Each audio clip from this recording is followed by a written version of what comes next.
पूजा के आंसू थमने का नाम नहीं ले रहे थे।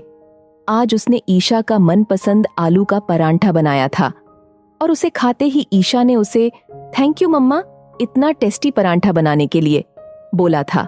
यूं बात बहुत छोटी थी, वह उसकी माँ थी और उसके लिए अच्छे से अच्छा खाना बनाना उसका फर्ज था। लेकिन अपनी बच्ची के मुंह से थैंक यू शब्द सुनकर उसे कितनी खुशी हुई थी, केवल वही महसूस कर पा रही थी। तो क्या माँ को भी उससे यही उम्मीद थी? पर वह उनकी उम्मीद पर कहाँ खरा उतर पाई थी? सोचते हुए वह सालों पहले के अपने अतीत में जा पहुंची। सच आंटी, मेरी बेटी तो मेरे पिताजी ससुर का आशीर्वाद है। इसे मैं उन्हीं का दिया हुआ प्रसाद मानती हूँ। यदि आज वे होते तो बहुत खुश होते। मायके आई पूजा 2 महीने की ईशा को गोदी में लिए बड़े गर्व से अपनी आंटियों को बता रही थी। उसी दिन दोपहर को वह बेटी को लेकर सोई थी कि पास के कमरे से पापा के साथ बैठी माँ का उदास स्वर सुनाई दिया। पूजा ने ईशा को अपने ससुर का आशीर्वाद बताया, उनकी खूब तारीफ की। अच्छा लगा, पर उसने एक बार भी मेरा नाम नहीं लिया, जबकि 1.25 महीने तक मैंने ही उसके घर पर रहकर उसे और उसकी बच्ची को संभाला था। माना कि ये मेरा फर्ज था, लेकिन अगर वो 2 शब्द मेरे लिए भी बोल देती तो मुझे कितनी खुशी होती। लेकिन आश्चर्य, उस समय माँ की बात का मर्म समझने की बजाय वह बेतहाशा उन पर चीखने लगी थी। मुझे नहीं मालूम था कि आप ये सब तारीफ पाने के लिए कर रही हो। मुझे जो सही लगा मैंने बोला। अगर आपको इतना ही तारीफ पाने का शौक था तो पहले ही बता दिया होता, मैं सबके सामने आपका गुणगान कर देती। वह आवेश में बोलती चली गई। एक बार भी नहीं सोचा कि माँ को कितनी तकलीफ हो रही होगी। कितनी नासमझ थी वो, जो ये भी न समझ सकी कि हमेशा से मुंह पर मौन की पट्टी रखे माँ जिंदगी में अपने सभी कर्तव्यों को भली भांति निभाती आई हैं।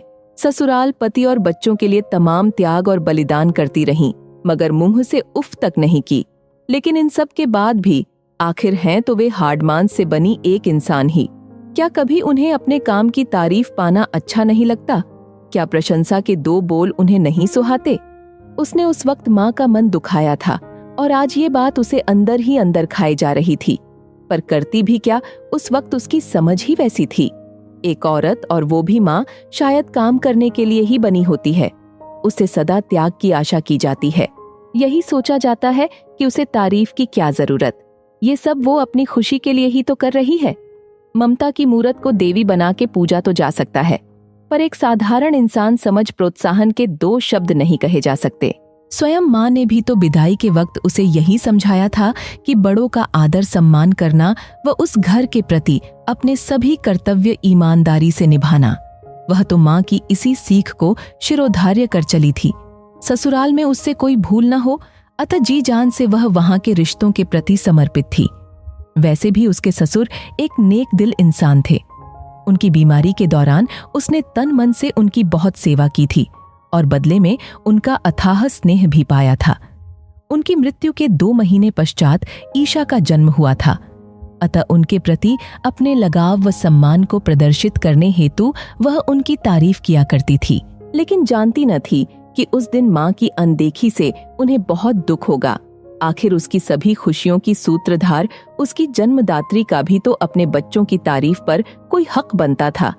बच्चों के मुंह से निकला तारीफ का छोटा सा शब्द भी उनके दिल को कितनी खुशी देगा, वह कभी समझ ही न पाई। उसे याद आया, ईशा के जन्म के समय पर उसके घर कोई काम वाली बाई भी नहीं थी।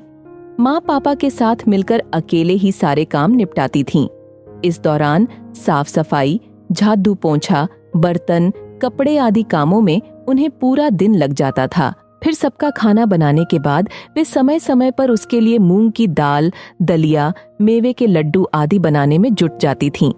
बचे हुए वक्त में वे नन्ही ईशा को गोदी में लिए बैठी रहतीं, ताकि वह कुछ देर चैन की नींद सो सके।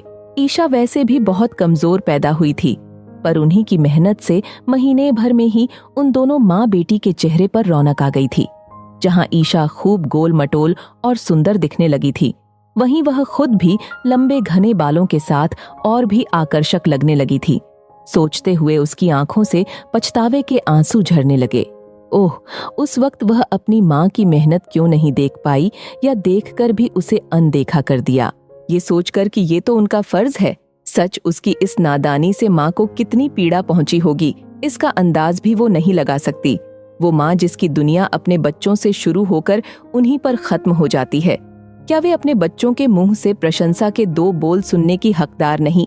निस्वार्थ भाव से पूरी जिंदगी अपने बच्चों पर निछावर कर देने वाली माँ क्या इस सम्मान के योग्य नहीं होती कि चंद शब्दों में कभी हम उनकी तारीफ कर दें?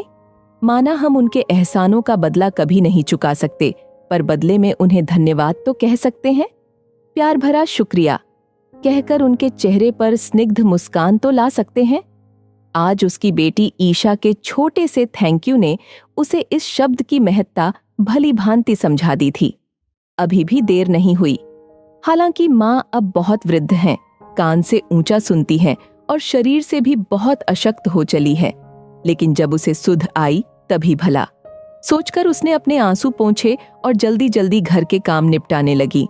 ठीक शाम 4 बजे वह मम्मी के घर उनके पैरों के पास बैठी थी। ईशा नाना के साथ मस्ती में लगी थी। माँ, याद है एक बार जब आंटी लोग ईशा को देखने हमारे घर आई थीं, उस दिन अपनी बेवकूफी में मैं न जाने आपको क्या क्या कह गई थी और आपका मन बहुत दुखाया था। उस दिन के व्यवहार के लिए मैं दिल से क्षमा प्रार्थी हूँ। मुझे माफ कर दो माँ। वर्षों बाद शायद आपकी महत्ता को समझ पाई हूँ। हाथ जोड़ते हुए ईशा की आंखों में आंसू छलछला उठे। आज आपको हर उस पल के लिए थैंक यू भी बोलना चाहती हूँ, जिन पलों में आपने मेरा उत्साह वर्धन किया, मुझे संभाला, मेरा हौसला बढ़ाया। ढेरों शुक्रिया माँ कि जब जब मुझे आपकी जरूरत थी आप मेरे साथ थीं। सच माँ, बहुत प्यार करती हूँ आपको, पर कभी जता नहीं पाई। थैंक यू सो मच माँ मेरी माँ होने के लिए, कहकर उसने माँ की गोद में अपना सर टिका दिया। माँ की आंखों में खुशी के आंसू झिलमिला रहे थे। बड़े स्नेह से अपने कांपते हाथों को उसके सिर पर फेरकर वे उसे आशीर्वाद दिए जा रही थीं। शायद उनकी ममता आज पूरी तरह तृप्त हो चुकी थी। वहीं पूजा का मन भी हल्का हो एक असीम शांति से भर चुका था।